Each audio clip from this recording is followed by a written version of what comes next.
Since the start of the feast, the street carnival has changed from decade to decade and from one generation to the next. It is now in its 118th year. The street carnival still plays an important part of the 10-day celebration and traditions of the Shrine of Our Lady of Mount Carmel. It takes a lot of cooperation from a lot of people. It takes a lot of time and effort by the people that do the cooperation, and you have to have the devotion to want to do this, because you put in more hours than you do at a job, way more hours. This takes a lot of work, a lot of effort, and everybody's concerned. Everybody does their job, and you can make it a success. And you know, we've got some pretty hard workers. Father Frank formed the Feast Committee in 1906. Throughout the years, many members have come and gone, but the message of devotion has always been in the hearts of each committee member. Today, there are 46 members who volunteer to take on the task of putting on this event, which hundreds of thousands attend each year. It works as a committee. There's not just one person, two person, or something like this. These guys, there's a group of us that start in January for the preparation of this feast. It's not something that just gets thrown together.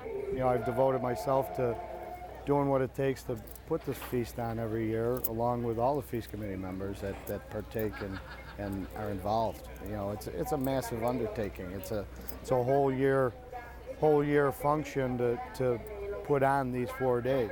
We talk about how the feast to go. Of course, you got us a different opinion. We have to talk about it a little bit. There's no question about that.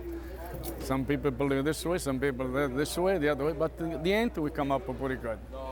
And we work it together. Together, they organize every aspect of the feast, from the setup to the cleanup, the 9-day novena, the collection of mass donations, the selling and the lighting of the candles, the street carnival, the food vendors, the entertainment, the organization of statue carriers, the candle houses, the start of the procession, and the setting up of the stage for the solemn outdoor mass, followed by the continuation of the procession. We're here at 6:30 in the morning. We go to Mass. We go for breakfast together, which is really nice because you got all the people, the camaraderie, and then everybody's got a job. Who's setting up the pop? Who's setting up the church?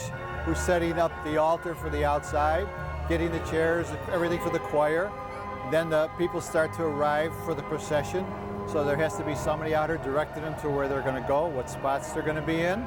And at the same time, then a few of the older ones start coordinating the carriers, the statue carriers, getting them dressed, getting all that lined up, and then putting it all together. It takes the effort of all 46 men to put this together. And it seems like all year you're working on it, and in a few days it's gone. And then we can look forward to next year. The Feast Committee is committed to put on the best event possible. The Feast of the Shrine of Our Lady of Mount Carmel is a miracle. Each year, the committee starts out with a very, very small budget, but through the giving spirit of the community, enough money is raised.